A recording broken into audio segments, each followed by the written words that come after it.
our way out from Mimic, British actor Jeremy Northam, and six-time Country Music Award nominee Dina Carter will perform. Okay, in addition to being a beautiful and talented woman, my first guest is one of the most sought-after actresses in Hollywood. Her new film, G.I. Jane. Kevin and I saw it last night. Yeah. Well, it's really good, folks. You will be very impressed. It opens this Friday in a theater near you and even some couple of miles away.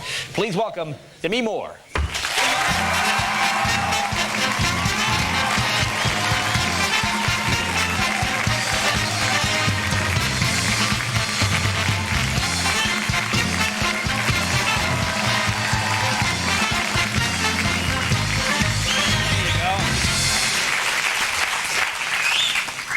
It's great to see you again. Thank you. Nice to be here. You know, the last time you came, I remember you brought like a good luck charm. Well, you had bazooka. Do you remember the bazooka joke? I had it in my pocket. The little. That's right.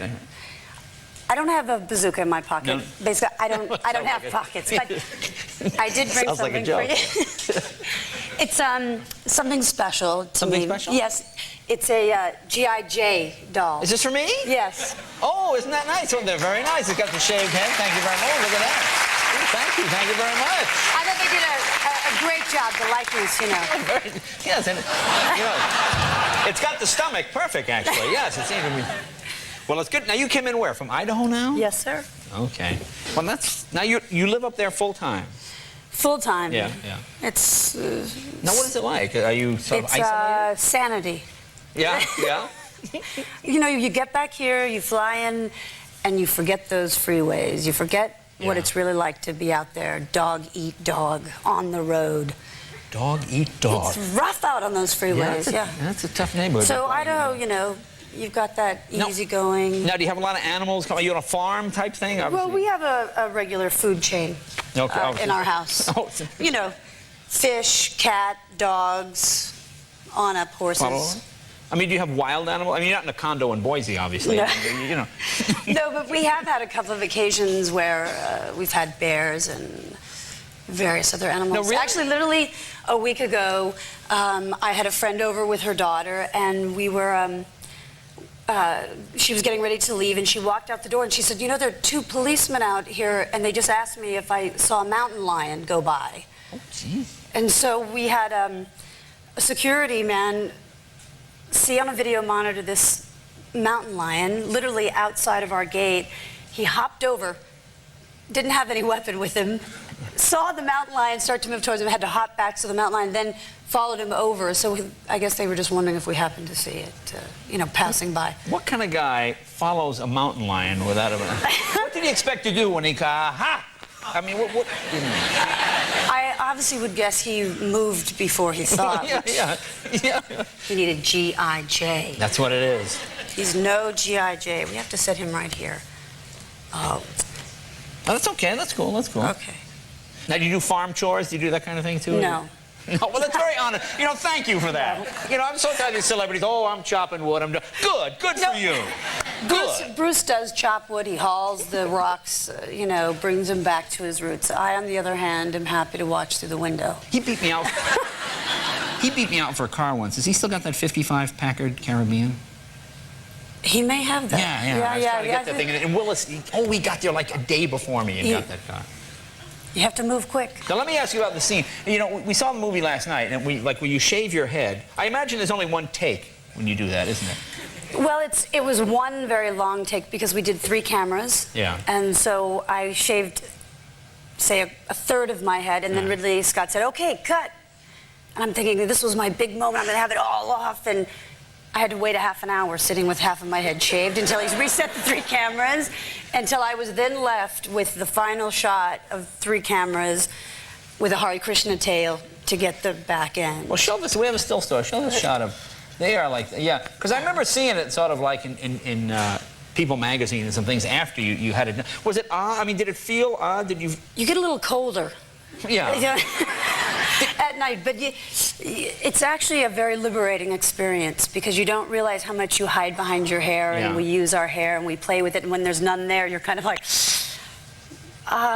you know, you don't have that. The only problem I did find is that see, Bruce often, you know, has a shaved head. Right. You have to be very careful when you're having any kind of intimate moments because it's like Velcro. Oh, you get Yeah. oh yeah. It's not. Oh, yeah, it can be dangerous. That's I never thought of that actually. Just kind of. you know, you got to be careful. I don't know how often that may happen to anybody else, but. Well, did your body language change? I mean, did you find yourself swaggering? I mean, you know what I'm saying? All of a sudden you've got this hairdo from the movie. Well, I think it was the hairdo accompanied by the thick neck and the big back. Well, no, but I mean, did you find it's like when you're going, give me 2 burgers? I mean, did you change? I mean, you know, did your demeanor change? I mean, you know. I would have to say, as I watched the movie, probably the oddest experience of watching myself on film is watching the change from the time I start cutting my hair to when I have it off. Because my entire jaw changes. Yeah. And there's, you know. Well, you look so different to me. I mean, I realize this is the same body and the same person. No, well, but just not better or worse, just different. Did you hate the way you looked? I mean, no. When you're there, it was a body that just reflected what they had me do. Yeah. You know what I mean? I didn't really care about how I looked. Obviously, it's not a movie where you have to really worry, do I look good? Yeah.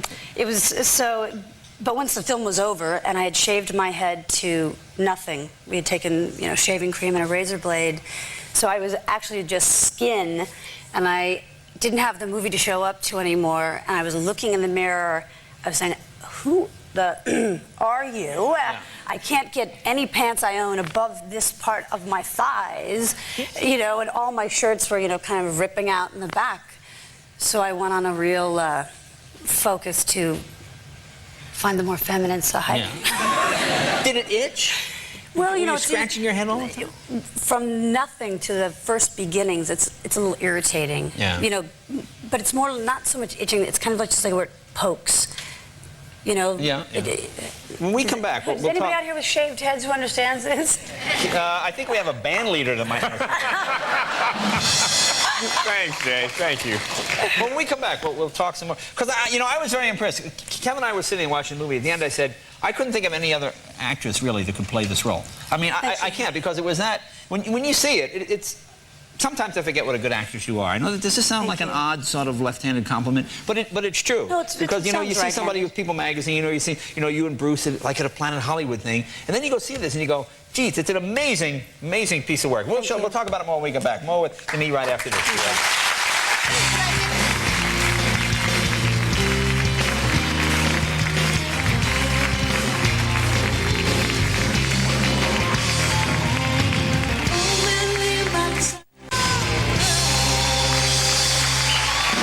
With Demi Moore, G.I. Jane is the film. So let's talk about this. Now, you play a Navy SEAL, but explain to people exactly what a Navy SEAL is. Well, the Navy SEALs are just a special operations group within the Navy, and, you know, they do a lot of things that we don't know about, but that we really want them there for. They're, you know, trained for land, air, and sea, and, you know, they're actually very stealth. They go like in Green Beret. It's similar, yeah. So but different. So you go there and you meet these guys. So when you meet the real guys to train with them for, how long did you do that? We did. They put myself and the other actors and the extras through modified SEAL training for about 2 weeks. Now, did they look at you like, oh, Hollywood actors? I mean, did you get that? I think that they didn't know what to expect when I came, and when I arrived, I learned very quickly that I was not going to be referred to by my name. I was referred to by my character name. And I got there, and you know, I was just one of the mix. And I was looking across at faces who were going through it just as I was. And having a character that was also a leader by being an officer in the film, I knew that in a way, because of my position in the film, that if I didn't earn their respect, there was no way that we were going to get through this movie and really make people believe that I was really doing what I had to do. And it was great. It was great, but they tortured us. Well, how about your language? They owned us from the moment we arrived until they let us go. Now, how about your language in the film? Did that get a little rougher than normal, do you think? Well, I tried to forget that part, Jade, but my husband continues to bring it up, you know, whenever we've been out and asked. And it just got so bad that to the point where my driver started counting how many curse words were in one phone conversation. And, you know, you're in there. It's just, it's... That's a shaved head. You got the head, you're not going to take any, you know. Right. And it's, you know, me with a bunch of guys, and I'm like one of the guys, and every other word is, well. Well, let's take a look at the clip here. There's no bad words in this moment. Yeah, Jane. Just need any setup here? This is right in the middle of... This is when we are during Hell Week, which Hell Week is a process that they put the trainees through, which is 5.5 days of no sleep and physical and mental exertion to get you. Like, yeah. It's not torture, but it is to find out where your vulnerabilities are. And this is probably at about 3 days no sleep, and we're going through an obstacle course. Let's take a look.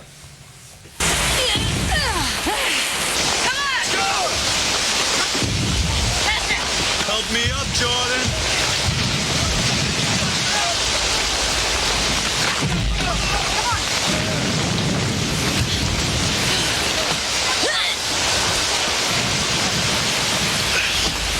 Grab my hand. Give me your hand. Why don't you quit, O'Neal? Quit now. Let's go, children, come on.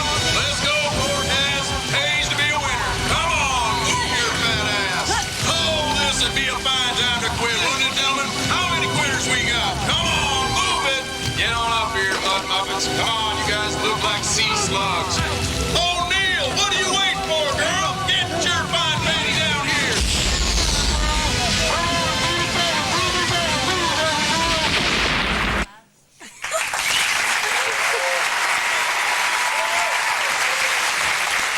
Well, that's an impressive piece of work. Thank you. Gee, it really was. Good luck with this film. Folks, I really highly recommend it. It is really exciting and extremely believable. Because I know there are guys out there go, oh, come on. When you see it, it is very, very impressive. Now, you just did what, a Woody Allen film as well? I did, which I've not seen, but it is coming out. I imagine Woody's not quite as much physical exertion as the Navy SEAL. No, Woody's idea was to take me and make me into a very traditional Jewish woman who had to say prayers over everything, including her intimate moments with her husband. Well, that sounds good. Well, I know you got to run now, but come back and see us again. Thank We you. missed you. Thanks It'd be great for to have having you me again. Demi Moore, be right back with Jeremy Northam right after